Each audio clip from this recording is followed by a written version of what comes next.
Olá!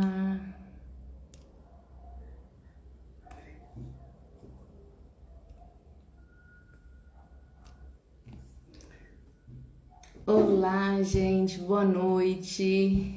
E aí, tudo bem? Oi, Bárbara. Então, hoje nós estamos aqui.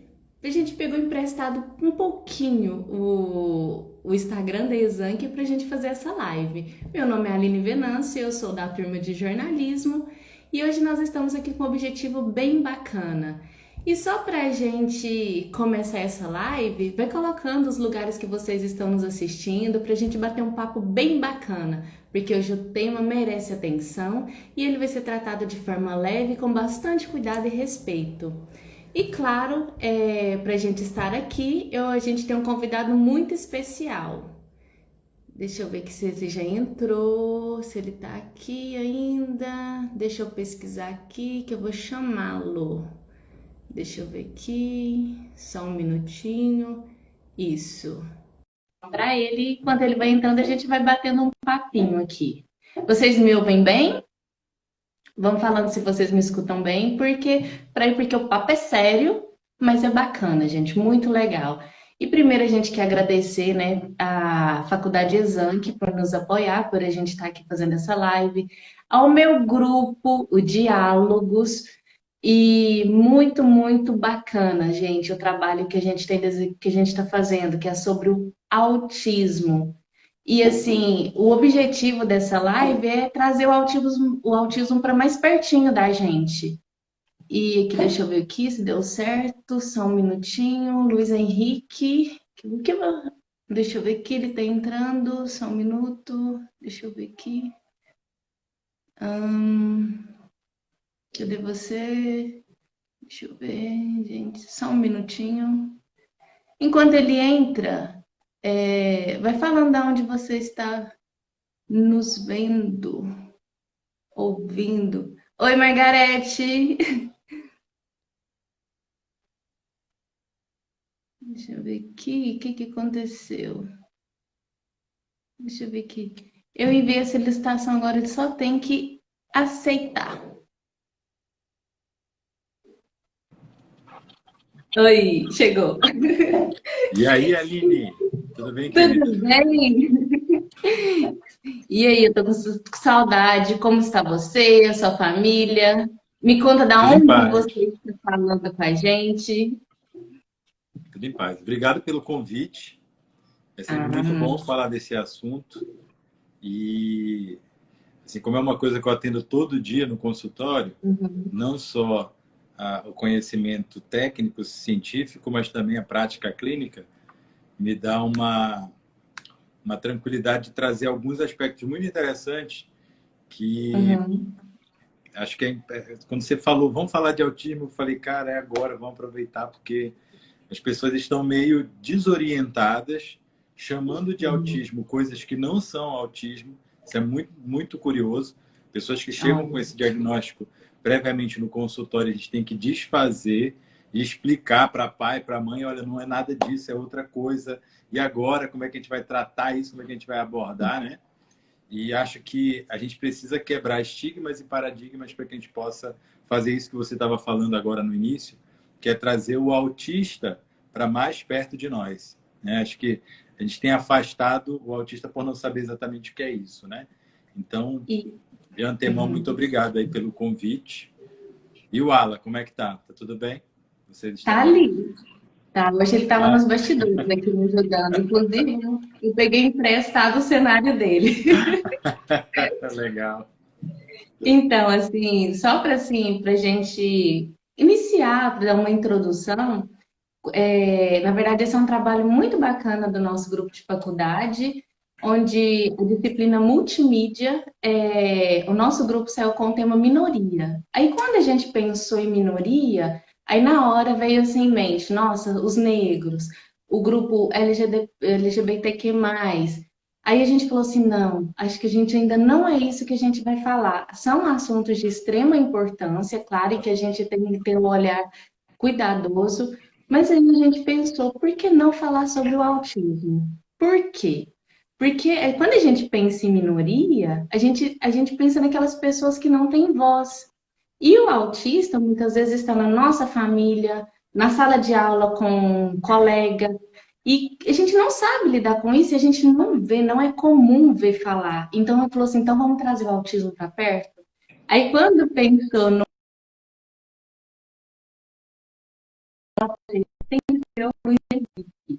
por quê? Porque você tem um olhar muito humano para essas causas, porque a gente já, quem não conhece o Luiz Henrique, ele é psiquiatra, ele vai contar onde ele está agora. Eu sei que lá tem 1 hora de diferença daqui. A gente está um pouquinho longe, né, Luiz?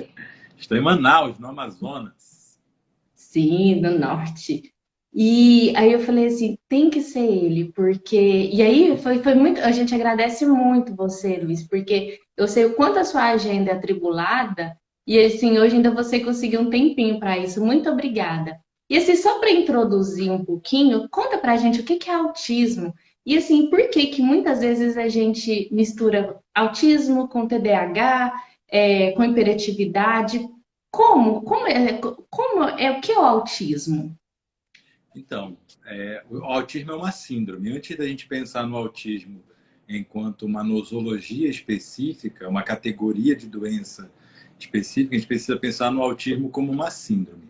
Uma síndrome biológica, genética, não é uma doença de caráter psicológico. Existem as doenças psicológicas e existem as doenças psiquiátricas, como existem também as doenças neurológicas. São 3 grupos de doença em que a ciência, a neurociência, né, se dividiu para poder compreender melhor a natureza de cada grupo desse de transtornos e patologias para oferecer o melhor tratamento, vamos pensar assim, né? Então, existem as doenças psicológicas, as doenças psiquiátricas e as doenças neurológicas. O transtorno do autismo é uma síndrome que envolve as 3 coisas. Então, ela tem características de problemas psicológicos, tem problemas no neurodesenvolvimento, ou seja, na parte neurológica, e também se manifesta com alterações psiquiátricas. Então, a pessoa com o transtorno do espectro autista, que hoje a nomenclatura é uma só, né? Antes existiam subclassificações, hoje nós simplesmente damos o nome de transtorno do espectro autista, que pode ser leve, moderado ou grave. Mas, essencialmente, é uma síndrome que pode ter um monte de grupos de sintomas, mas não pode deixar de ter 3 grupos de sintomas que são eixo, vamos dizer assim, para o diagnóstico do transtorno do autismo, que é o déficit da reciprocidade socioemocional. Então, é aquela ideia de eu estar aqui falando com você, você sorri, eu sorrio. Eu falo alguma coisa mais triste, você vai fechando o seu semblante, notando que aquilo que eu estou falando é uma coisa mais triste, desagradável, né? A pessoa com transtorno autista, do autismo, né, do espectro autista, ela não consegue fazer esse espelhamento emocional, de ver uma pessoa ficando triste e ela ir ficando triste também, de ver uma pessoa alegre, ela ficar alegre também. Ela costuma ter um certo nivelamento emocional que se mantém apesar das circunstâncias. Esse é um ponto, é um eixo do transtorno, né? O outro eixo, outro aspecto que é importante e é critério obrigatório para o diagnóstico do transtorno do espectro autista, são as dificuldades comportamentais não verbais. Ou seja, a comunicação e a interação do indivíduo está prejudicada. Então, muitas vezes acontece assim, doutor, meu filho tem autismo. Ele entra no consultório, esticando a mão, me cumprimentando, me abraçando. Eu já fico com uma dúvida. Será que é mesmo transtorno do espectro autista? Afinal de contas, ele tem uma dificuldade de interagir. Aí a gente vai ver no aspecto psicológico, terapias comportamentais que auxiliam no desenvolvimento dessa comunicação não verbal e dessa interação social, mas que ainda assim é muito tímida a resposta em termos de efetividade terapêutica a ponto de um autista, por exemplo, ficar extrovertido demais e interagindo muito com as pessoas. Isso é estranho até, causa dúvida com relação ao diagnóstico.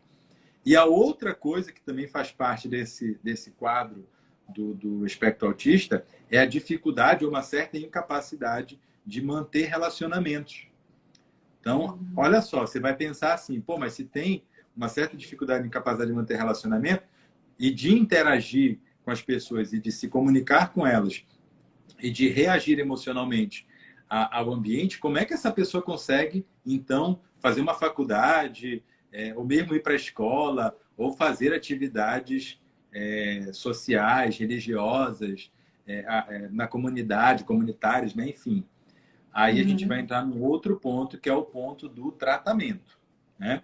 Mas um paciente que chega para a gente sem qualquer abordagem terapêutica, sem nenhum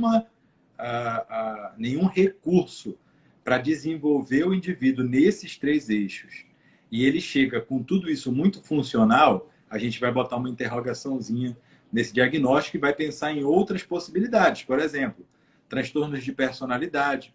Tem o transtorno de personalidade esquiva, que é o transtorno de personalidade ansiosa, em que a pessoa é muito tímida, ela é muito retraída, muito fechada. E ela tem as mesmas dificuldades que o autista tem. Muitas vezes de se comunicar de uma maneira não verbal, de manter relacionamentos, porque ela é tão fechada e retraída e tão, de certo modo, medrosa que ela não consegue interagir com as pessoas. Mas há uns detalhezinhos, sabe? Acho que o grande ponto nesse contexto todo da doença é que tem muita informação na internet ali. Se você for procurar hoje transtorno do espectro autista, deve surgir aqui, sei lá, milhões de resultados de busca, né? E aí as pessoas muitas vezes acabam atribuindo esse diagnóstico com base na leitura que fizeram no Google, né? Numa página lá que voltou como resposta. E aí tem que ter cuidado, porque nem tudo que parece é. E muitas vezes nós estamos tratando de um jeito uma coisa que deveria ser tratada de outro, né? Mas no espectro autista a gente tem basicamente esses 3 eixos de sintomas, né? Na questão socioemocional, a questão da comunicação e também dos relacionamentos, né? Aí vem outras coisas, por exemplo, que isso daí não existe uma nomenclatura que a gente usa na medicina, chama patognomônico. Patognomônico é o sintoma que só de você ver o sintoma, você já sabe qual é a doença. Você não precisaria fazer qualquer outra coisa. As pessoas têm usado muito isso de maneira equivocada. Por exemplo, ver alguém triste, aí a pessoa diz assim, está com depressão. Né? Como se tristeza fosse patognomônico de depressão. Você vê uma criança andando na ponta do pé, Aí eu não sei. Autismo. Aí assim, não sei metodologia. A outra depressão eu sabia, essa não. Mas nesse conglomerado de pacientes e famílias, se você fala, andou na ponta do pé, as pessoas pensam logo, é autista. Ou então, se anda balançando os braços, assim, tipo, fazendo o movimento de asinha, né? É uma criança que anda fazendo assim, ou então que para na cadeira e fica assim, embalando assim, é autista.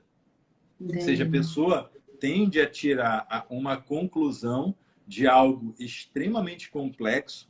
Nós mesmos, na psiquiatria da infância e adolescência, na neuropediatria, nós muitas vezes divergimos no nosso olhar e no nosso diagnóstico, e a gente estuda isso o tempo inteiro e cuida de pessoas com esse problema diariamente, os psicólogos também.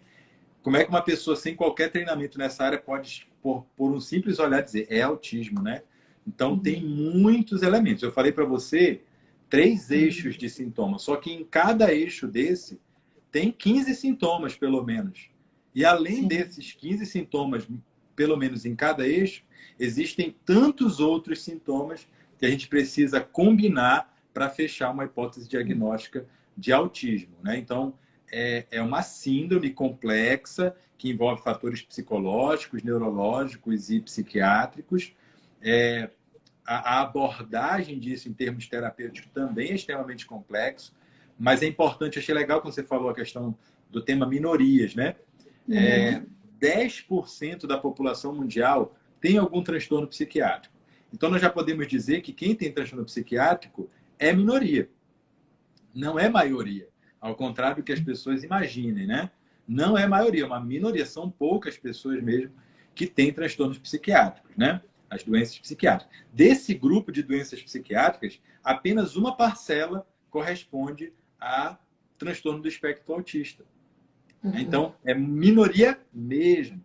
Só que quando a gente pega uma proporção mundial, essa minoria ela representa uma boa parcela da população e merece a atenção.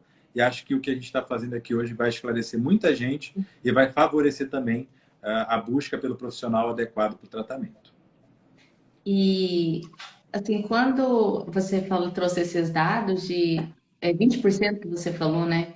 É igual, segundo a Organização Mundial de Saúde, são 2 milhões, só no Brasil, são 2 milhões de autistas. No mundo, 70 milhões. Ainda eles continuam falando assim que a cada uma criança, a cada 160 crianças, uma é autista. E a gente Então, pode esquecer que, então, dentro de 160, uma. Essa uma criança pode vir na nossa família, pode estar no nosso vizinho, pode, enfim, pode vir a ser, sei lá, os nossos filhos. E assim, e quando eu pensei em autismo, o Luiz Henrique teve um caso, você conhece o Alan, e a gente estava fazendo um trabalho no Rio Grande do Norte, em Natal especificamente, e lá a gente estava meio a crianças e tal, e ele estava fazendo um trabalho separado. E tinha uma criança em especial que estava muito agitada naquele dia. Até então, não que o Aline soubesse, foi o primeiro contato que eu tive com um autista, talvez o único. E aí, nesse dia em especial, ele estava muito agitado.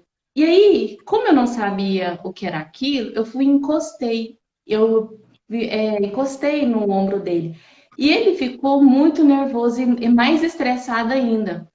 Aí a pessoa falou assim: não, mas você não pode encostar. Aí eu falei assim: poxa, eu falei assim: a gente não é obrigado a saber, mas eu falei assim: se eu tivesse essa informação, eu pelo menos naquele momento seria um estresse a menos para ele. E aí eu fiquei pensando, eu falei assim, poxa, a gente tem que conhecer para saber lidar, porque só conhecendo a gente desmistifica, não é isso? Então, assim, isso. como lidar com essas crianças? Como lidar com o adulto? Então, você trouxe aí para nós uma questão que é psicológica, o aspecto psicológico.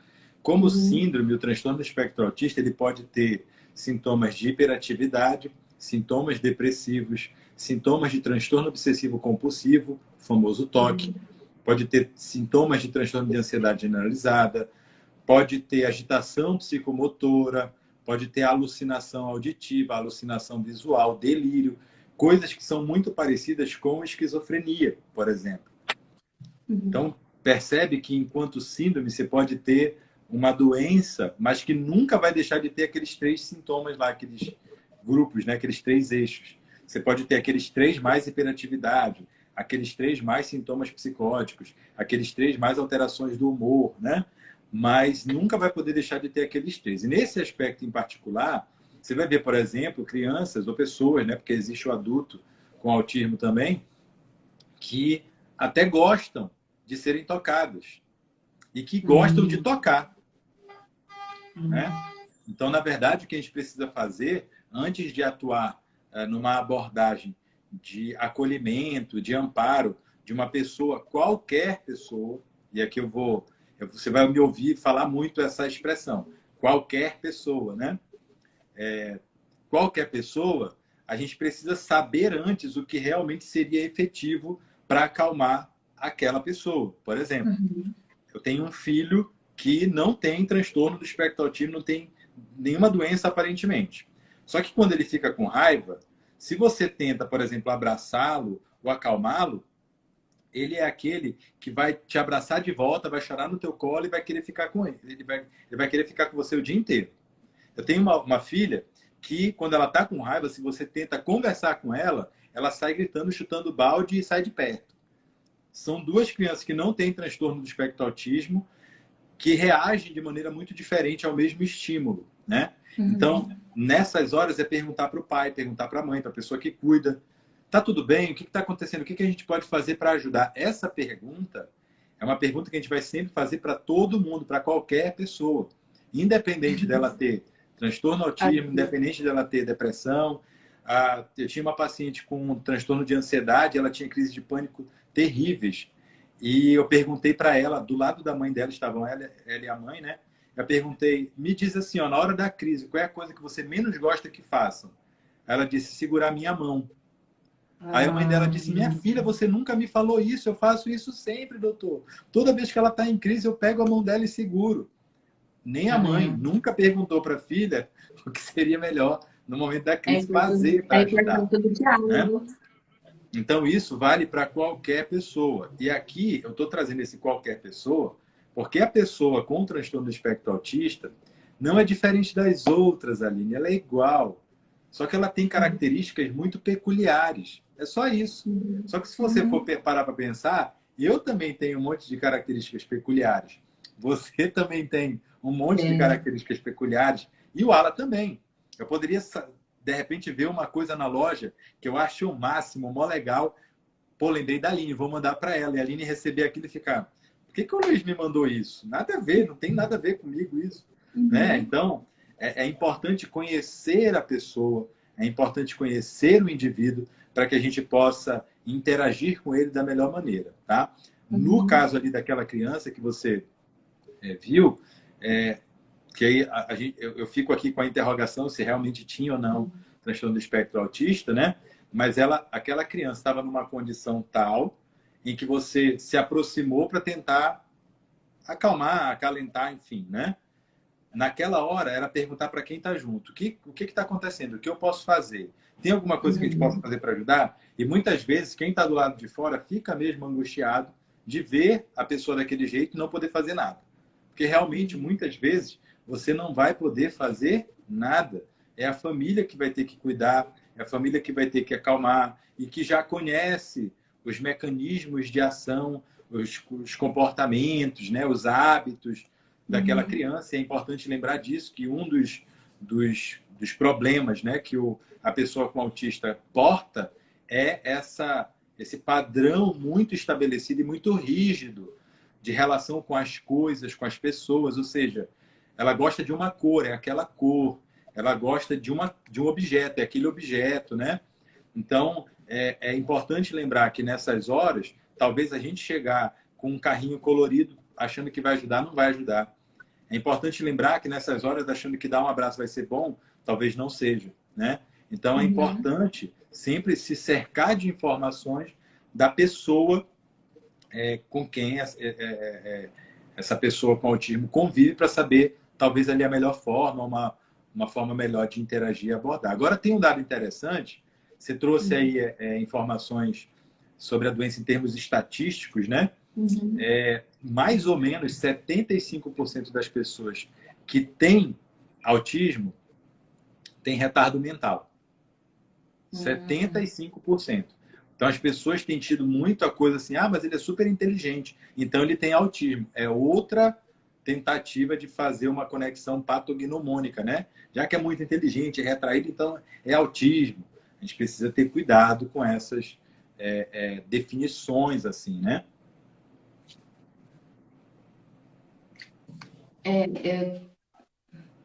Então, você está me ouvindo direitinho, tá? Eu estou ouvindo. Ah, tá.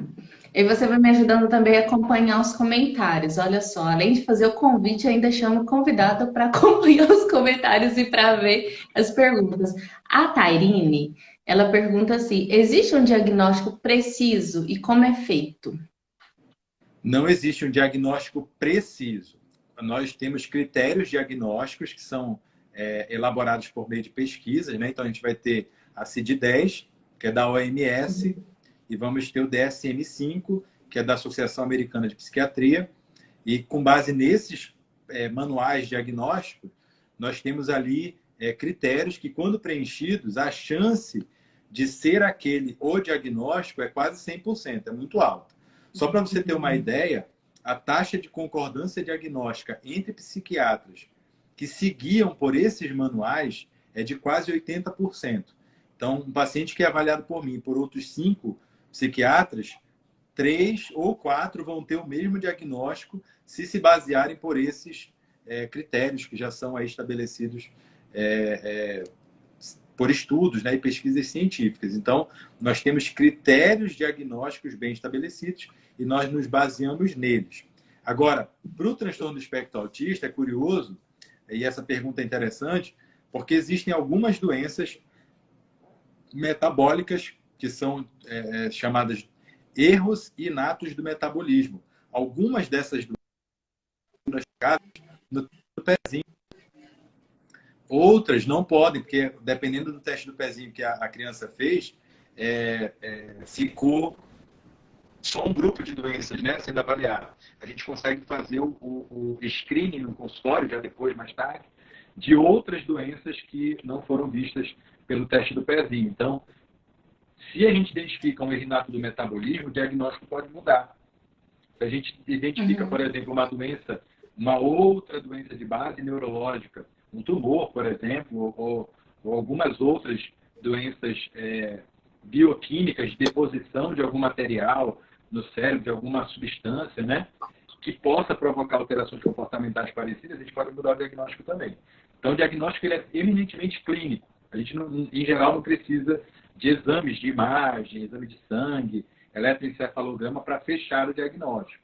A gente vai pedir exames complementares muito mais para excluir outras causas ou outras possibilidades de doença.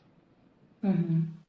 E quando eu estava pensando no assunto, né, refletindo, eu pensei, o que a gente vai poder conversar para a gente aproveitar um momento para a gente ajudar as pessoas, ajudar aqueles pais. Enfim, aí eu pensei assim, poxa, quando eu penso, acho que não só no autismo, né, Luiz, acho que isso vai além.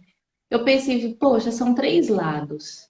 São os pais que têm um filho autista, tem o lado do autista e Uhum. o nosso lado, por exemplo, os pais.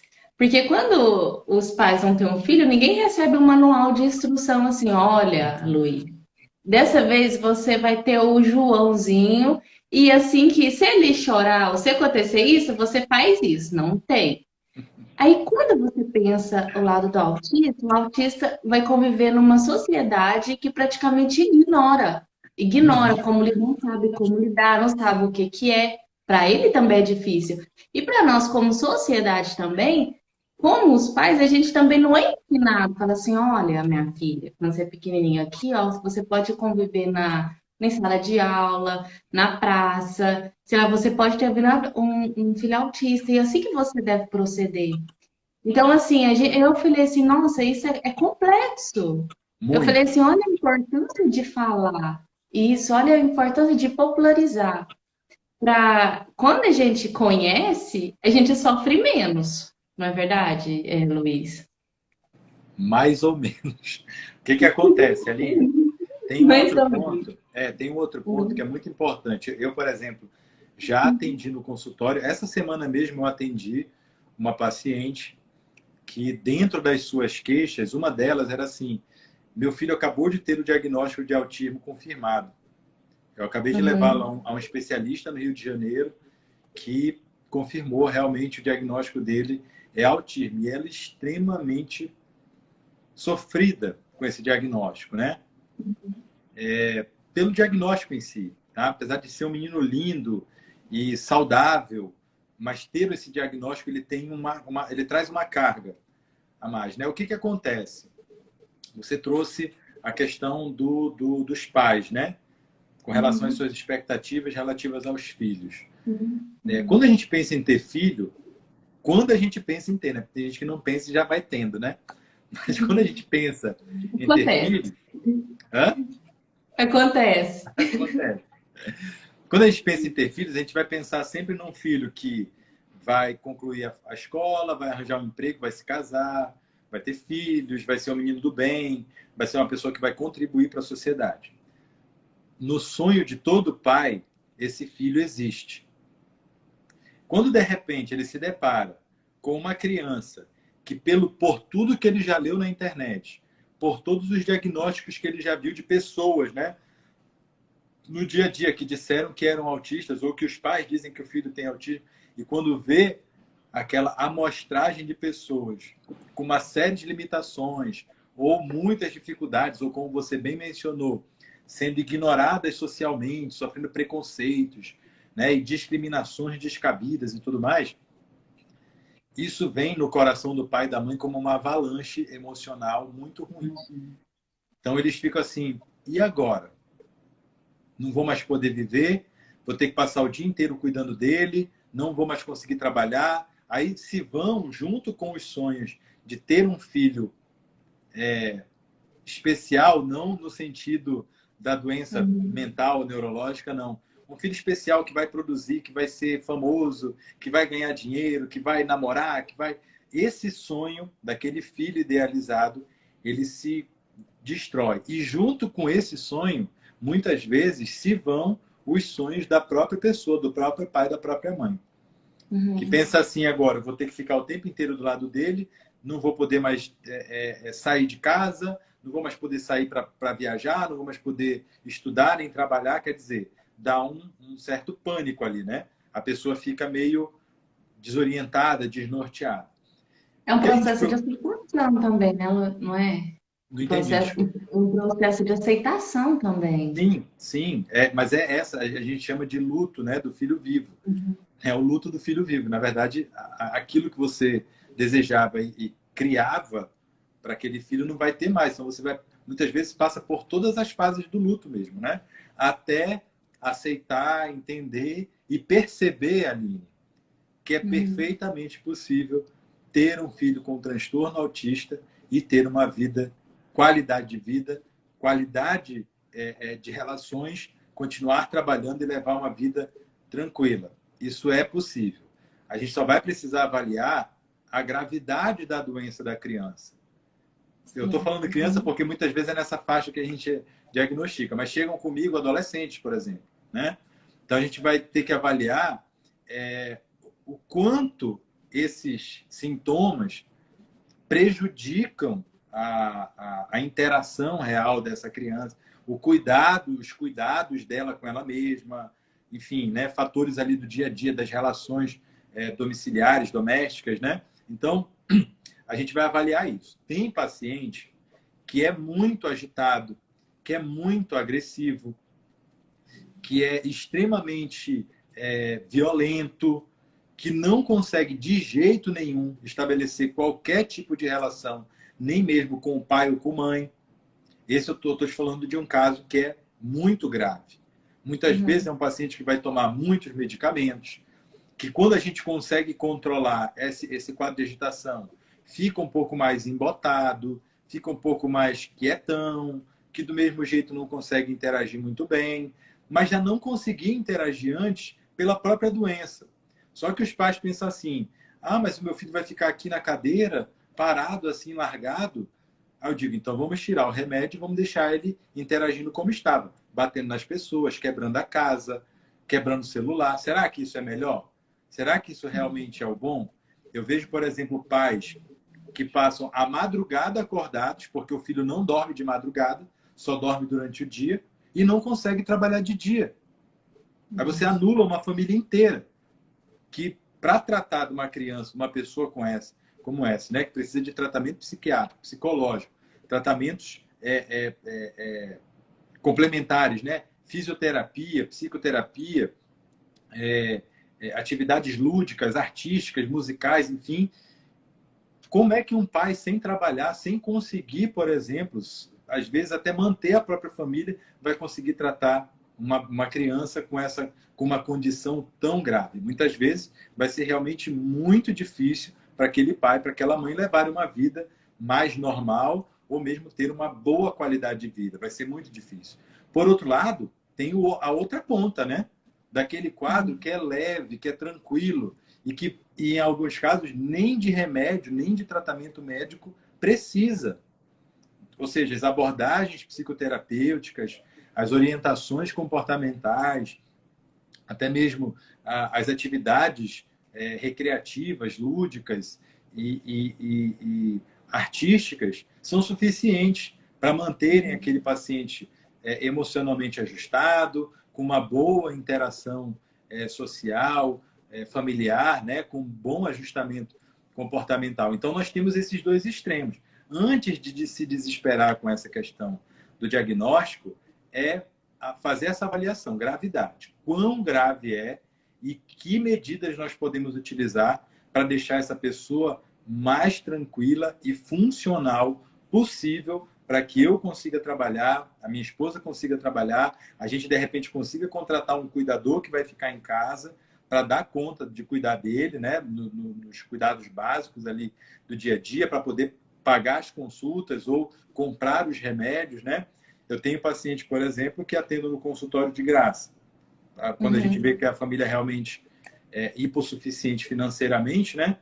Então, eu abro mão dos honorários médicos. Aí, o que eu faço? Eu passo medicamentos que muitas vezes a pessoa pode pegar no SUS. Aí não tem no SUS. Não tem disponível. O que você vai fazer? Aí é aquela hora que a gente mobiliza a nossa rede, né? Chama um, chama outro, pede para comprar o remédio, pede para ir na casa da família, dá uma cesta básica, dá um suporte e tal, até essa família conseguir se estruturar bem para que o pai possa conseguir um emprego, a mãe possa conseguir um emprego e essa criança possa receber os cuidados que precisa. Mas o que eu quero dizer é, não é impossível. Há formas de fazer, há formas de cuidar. Não precisam os pais se desesperarem. Mas muitas vezes o desespero vem antes disso tudo, que é naquele ponto que eu falei ainda agora, é dos sonhos perdidos, né? Daquele menino que ia ser o meu tesouro e da minha vida que ia seguir feliz e produtiva e agora eu vou ter que cuidar de uma criança com esse problema, né? Eu te confesso, Aline, que quando eu estava grávido da minha segunda filha, estava grávido porque eu sempre quis engravidar, não posso, né? Mas se eu pudesse engravidar, engravidaria. E quando eu engravidei da minha segunda filha com a minha esposa, uma coisa que era muito forte nisso, é muito curioso, porque eu cheguei a comentar com ela, falei, amor, eu tenho uma preocupação muito grande dessa criança nascer com alguma deficiência, algum problema. Na época eu estava cursando a faculdade de medicina ainda, não era especialista em psiquiatria nem nada, e aquilo era uma coisa que me incomodava, assim, de, meu Deus, se essa menina nascer com algum problema, como é que vai ser para eu cuidar dela, né? Minha filha nasceu, não tinha nenhum problema nesse sentido, de necessidades maiores, né? Mais tarde, com 5 anos de idade, nós fizemos o diagnóstico dela de transtorno do humor bipolar. Hoje ela está muito bem, com a doença bem controlada e tudo mais, mas nesse mesmo período, nós adotamos uma criança que tem várias, não uma, mas várias deficiências e deformidades e incapacidades e o que mais você queira colocar nesse rol de problemas, né? Deficiências, incapacidades e malformações, ela tem. E ela veio no momento em que eu já tinha desenvolvido as minhas habilidades paternas, né? Já tinha acabado um pouco com essa, ou desconstruído essa ideia do filho perfeito e que ele vai ser aquela coisa toda. E eu comecei a valorizar muito mais a relação em si do que o resultado que o meu filho poderia produzir numa sociedade. Então, hoje, eu me apego muito mais na minha relação com os meus filhos, o amor que eu posso dar, as condições que eu posso oferecer, do que ficar naquela coisa de cobrar, que tem que ser médico, que vai ganhar tanto, que vai casar, não sei o quê, sabe? Hoje eu me prendo muito mais a amar meus filhos do que estabelecer qualquer meta futura ou de realização que eles possam me oferecer. Eles vão realizar o que eles puderem e vão ser felizes como forem, como construírem, né, o próprio futuro. Mas eu, na minha parte hoje, tento mostrar muito para esses pacientes que o que mais importa é a relação dele com aquele filho, independente dele ter o transtorno A, transtorno B, transtorno C. O resto é o que a gente vai ter que promover mesmo, independente de qualquer coisa. Eu vejo, por exemplo, você falou da criança com autismo que é ignorada, né? Sabia que acontece o oposto nas famílias que têm crianças com autismo? Quem passa a ser ignorado é o filho bom. Oh, atenção, porque a família toda vai dar atenção para aquela que ela acha que tem mais necessidade, entre aspas. Exato. Aí, por exemplo, eu vejo assim, a criança com autismo fazendo inglês, fazendo futebol, na aula de judô, na escola de especiais, não sei o quê. Aí, e o outro? O outro só vai para a escola. Por que o outro não está no judô, não está no futebol, não está na aula de inglês também? Pô, você ia desenvolver muito aquele outro. E aí a família muitas vezes até pode oferecer e proporcionar para os dois, mas parece que seleciona um porque acredita que essas outras coisas são terapias para criança com autismo. E, na verdade, não é terapia só para criança com autismo. É terapia para todo mundo. Quem pode fazer esporte, música, arte, faça. É importante fazer isso. E desde criança, de preferência. Porque isso vai desenvolvendo as habilidades emocionais, vai desenvolvendo as habilidades sociais, desenvolve os sentimentos, desenvolve a percepção da vida, desenvolve a capacidade, inclusive, de resolver problemas. Então, quanto mais estimuladas as crianças forem, qualquer criança, qualquer pessoa, né, independente de ter ou não autismo, melhor. Então, por que não estimulá-las, né? Então, a gente vê ainda essa criança boa, a criança que não tem transtorno sendo ignorada no próprio seio familiar. E quando a gente pensa, nessa criança, é mais fácil a gente cuidar da criança do que a gente depois, porque depois que cresce, depois que vira um adulto, aí a gente vai para o psicólogo, a gente vai precisar de ajuda, então é mais fácil ir na fonte, né? Luiz, igual teve aqui a Thaísia, o diagnóstico, quando você falava de diagnóstico, né, ela falou, o diagnóstico realmente não é fácil, mas logo tudo passa e tudo vira festa. O Valentim, meu filho de 4 anos, é autista, extremamente feliz e logo somos também. Porque, olha só, como é um dominó. O meu filho, o Valentim, é feliz e logo somos também. Porque aquela Sim. família também que tem aquela criança, ela também precisa de auxílio, de ajuda, de acompanhamento. Não é Uhum. verdade? Com certeza. Na verdade, muitas vezes essa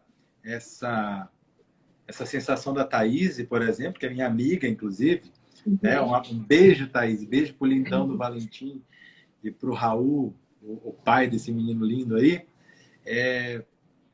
O que deixa a família muito feliz é que, no caso do Valentim particularmente, ele é muito carismático, ele é um menino muito bonito, ele é festivo.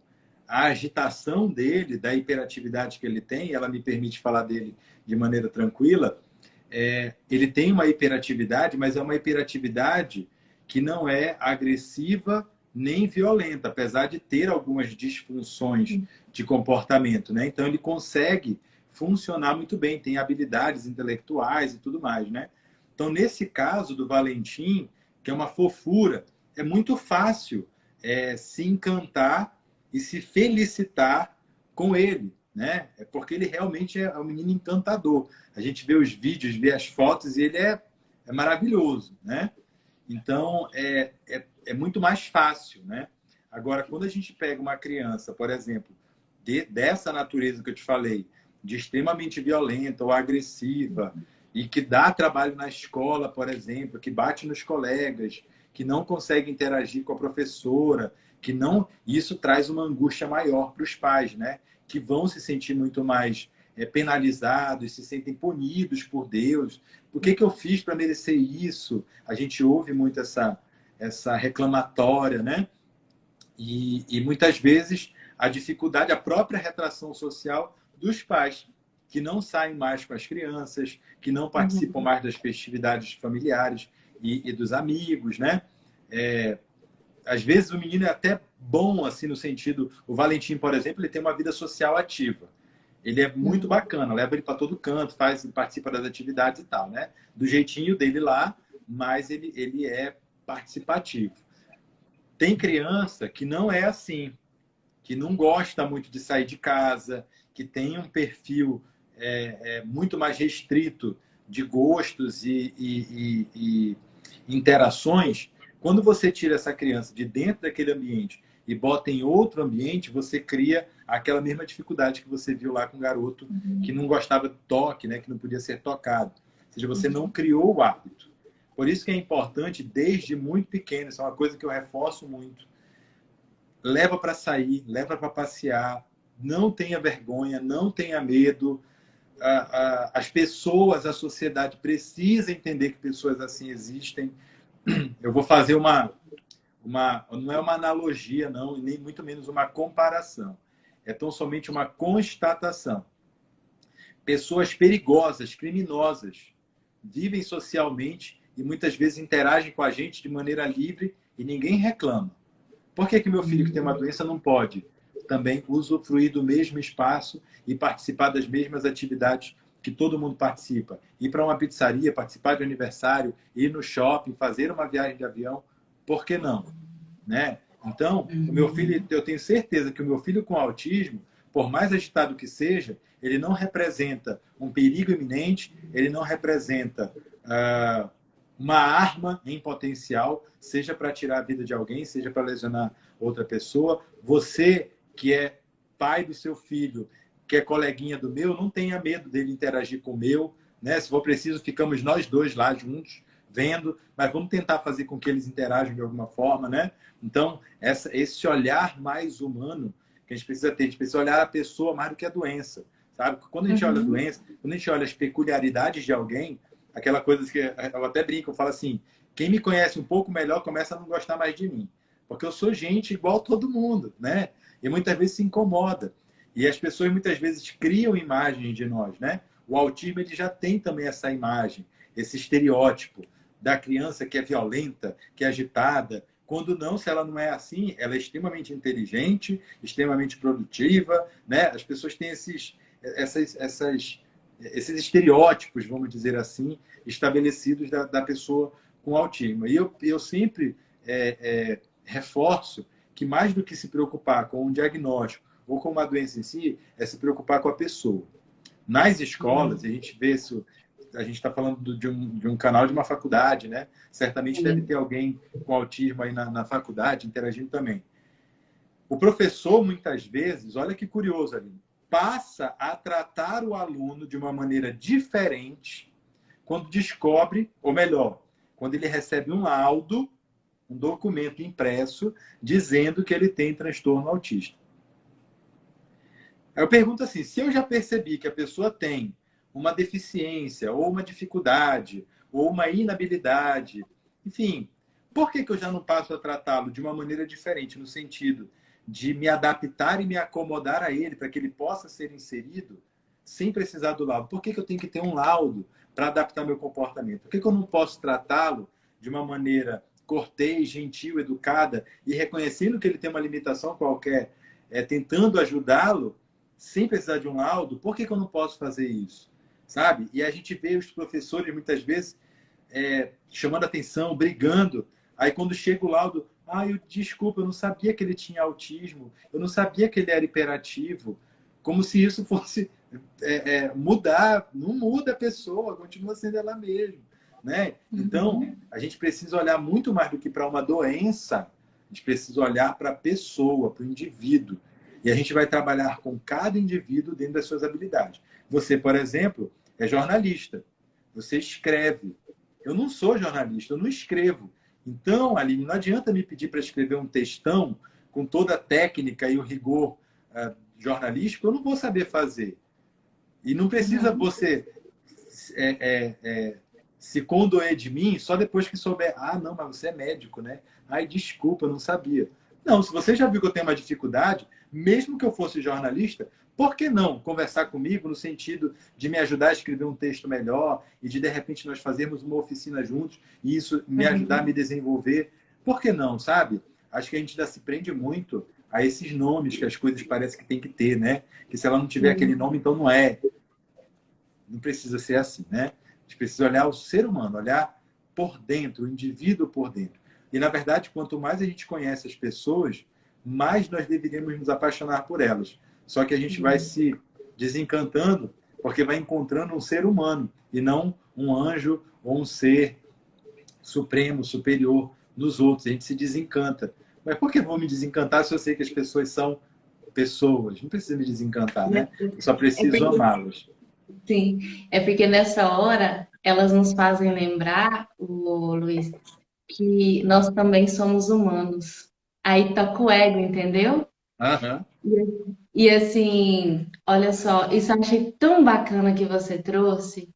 Olha, quando você disse assim, ó, o autista, ou não vou falar do autista, mas aquela pessoa não é só a doença, sabe? E a gente não dá oportunidade para ela, para aquela pessoa mostrar o quão interessante ela pode ser, e ela é, sabe? Uhum. Por exemplo, porque a gente exclui aqui, a gente exclui ela no parquinho, sei lá, no convívio familiar, qualquer outro lugar, e a gente esquece que depois, por exemplo, quando a gente chegar, por exemplo, no mercado de trabalho, que seja outro, vai ter pessoas com dificuldades e a Sim. gente vai ter que lidar, porque a inclusão está aí. E a gente esquece que a gente às vezes não tem aquela limitação especial, que nós somos humanos e nós temos Uhum. as nossas limitações. E às vezes a gente não mostra porque não dá tempo, não convive, igual você falou. Ou Então, porque assim, por isso esconde muito bem. por isso que a gente da psicologia fala das máscaras, né? Enfim, mas aí já é outro assunto. Mas assim, e assim, a importância, por isso que quando o nosso grupo pensa, eu falo assim, poxa, por que não trazer esse assunto? Por que não discutir? Sabe assim, Uhum. porque no nosso mercado de trabalho a gente vai lidar com isso, a gente pode vir a ter um filho, nosso irmão pode a ter, por que não trazer isso para perto? Por que não comentar? Na verdade, então, assim, esse foi o nosso objetivo. E, assim, nem sempre o diagnóstico do autismo ele é feito na infância. Às vezes, é só Exato. no adulto que é detectado. E como esse processo, quando ele é detectado, por exemplo, na infância, é mais tranquilo, pode se ajudar melhor, não sei se essa palavra que fala é controlar. Como funciona isso? Então, a partir dos 3 anos de idade, a gente já consegue fechar diagnóstico. Mas Uhum. antes disso, a criança já vem apresentando alterações. Muitas vezes de bebezinha ainda, né? De colo, você já nota o retraimento, a dificuldade de mímica, né? Aquela coisa que você faz, bu, aí a criança, a criança com autismo desde muito cedo, muitas vezes não apresenta essa reação a esse tipo de interação, né? Isso vai é, levantando a anteninha ali, né? Opa, tem alguma coisa de estranho, algo de errado aqui. Mas com 3 anos de idade a gente consegue fechar diagnóstico, o que não elimina os cuidados desde cedo, né? Você falou ali a questão de controlar, ou de tratar, ou de abordar, Uhum. tanto faz. Vamos usar a palavra lidar com isso. Então, são Tá, várias lidar com formas de isso. lidar com a doença, né? Pode ser o tratamento biológico, por meio dos medicamentos, pode ser o tratamento psicológico, por meio de psicoterapia, ou abordagens psicoterapêuticas, pode ser por meio da ludoterapia, pode ser atividade física, pode ser atividade recreativa, artística, tanto faz. Então, formas de lidar com aquilo, né? Então, a criança, desde muito cedo, ela recebe muitos estímulos, estímulos naturais o da audição, o da própria fala, né? Mamã, abo, abo, ele está pedindo água, mas aí você vai, como é que fala? Água, repete, água, vai. E você vai estimulando ali, né? Quando não, um idioma, desde muito cedo. Eu tenho um casal de amigos, por exemplo, que só falam em inglês com as filhas, desde pequenininhas. E elas falam inglês maravilhosamente bem. Elas estão com 5 ou 6 anos hoje e falam inglês maravilhosamente bem. Então, estímulos que, obviamente, quem consegue oferecer vai ser muito bom, né? Uhum. Independente elas não têm nenhuma doença, essas meninas, né? Mas o que eu estou dizendo é, você pode já ir estimulando desde muito cedo em várias frentes, em vários aspectos, né? E na medida em que você vai vendo que não está progredindo, que não está evoluindo, que não está melhorando em determinadas coisas que já poderia ter evoluído, você pode pedir ajuda de um profissional especialista. O neurologista infantil, por exemplo, ou o psiquiatra da infância e adolescência, aquele que estiver mais perto. Um psicólogo, um neuropsicólogo, que tenha habilidades especialidade, né, em infância e adolescência também pode ajudar no levantamento dessa hipótese, né? É um diagnóstico multiaxial, então não tem problema para o psicólogo suspeitar, ou o neurologista suspeitar, ou o psiquiatra suspeitar. O importante é estimular desde cedo tudo que puder. Percebeu que tem alguma coisa que não está indo muito bem, aí você leva no especialista para tirar a dúvida. Tem alguma coisa aqui? O que que é? Né? Como eu falei, muitas vezes pode confundir com outras doenças, com outras coisas. A esquizofrenia na infância, por exemplo, é muito parecida o transtorno do espectro autista, né? Que hoje, como eu falei, não tem mais aquela denominação Asperger ou qualquer outro nome, né? Tudo é transtorno do espectro autista. E tem um ponto que eu acho legal de abordar, né, nessa questão, é que o tratamento é extremamente personalizado. Então, eu vejo muitas vezes pais de pessoas com autismo. Observa que eu não falei autista, né? Eu não gosto da pessoa ser a doença. É a pessoa que porta uma doença, né? A pessoa com autismo. E aí, aquela Legal. coisa assim, mas o filho do fulano toma tal remédio e ele tá ótimo. Mas o seu filho tomando esse remédio pode não ficar ótimo. Então, não vamos generalizar isso, né? Porque o filho do fulano faz equiterapia e é maravilhoso, mas para o seu filho pode não ser, né? Então, isso é muito personalizado. A gente precisa ter esse entendimento, né? Como eu falei ainda agora, que existem fatores psicológicos envolvidos aí. E a criança com autismo também tem os seus desejos, também tem as suas vontades, também tem os seus anseios, que não é diferente do irmão bom, que não tem a doença, né? E então a gente precisa ter esse jogo de cintura para lidar muito bem com esse mundo, que é um mundo mais ou menos desconhecido, particularmente pelos pais, para tentar conduzir esses filhos da melhor maneira possível, sem atropelos, sem desesperos, sem confusões, sem brigas, sem problemas. E se desde muito cedo você já tem dúvida, leva para uma avaliação especializada, não custa nada perguntar para os universitários, né? Pergunta, tira dúvida. E esse diagnóstico ele pode mudar mesmo assim ao longo do tempo, né?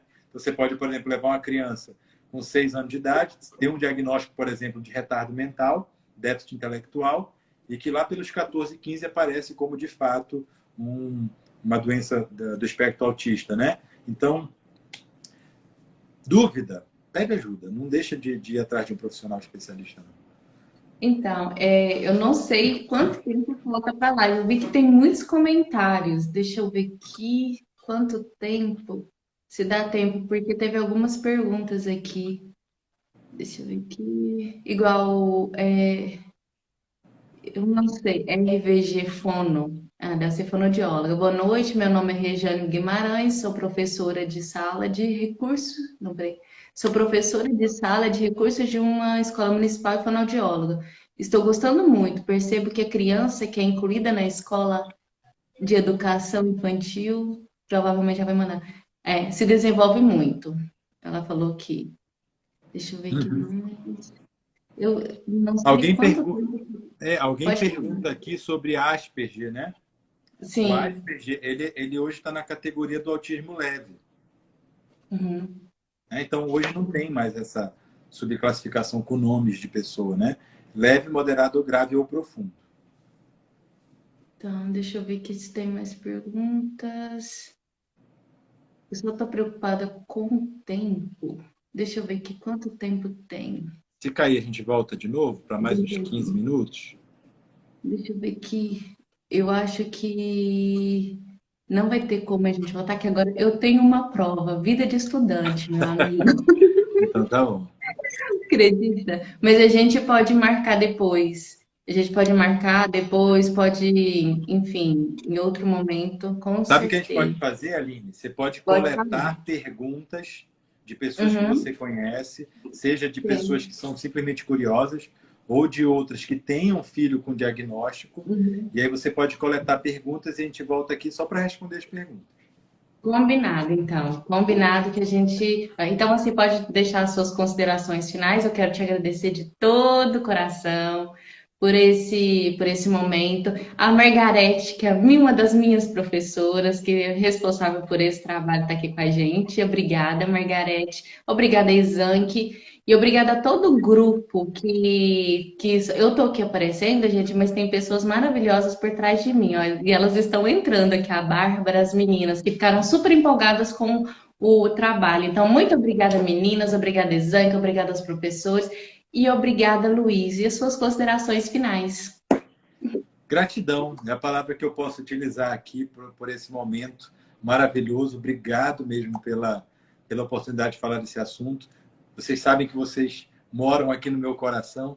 Você e o Ala, quando pedem, é obrigação. Eu tenho que atender. Não posso dizer não, né? Então, sempre que for possível, eu estarei aqui. Espero que eu tenha, com essas poucas informações, auxiliado para confortar, no conforto, né? No amparo de alguns pais mais ou menos aflitos aí nesse contexto. E se você se considera uma pessoa com autismo, peça ajuda, procure assistência especializada.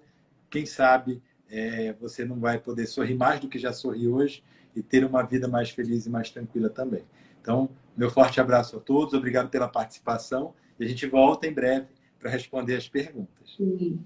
E eu aprendi uma coisa que eu vou levar para a vida. Nunca mais eu vou chamar alguém com autismo, de autista, como você diz. Vou falar alguém com Isso, autismo, porque a pessoa é além da doença. Isso eu vou levar exato. para a vida, meu amigo. Muito bom. Muito obrigada. Boa Obrigada. prova.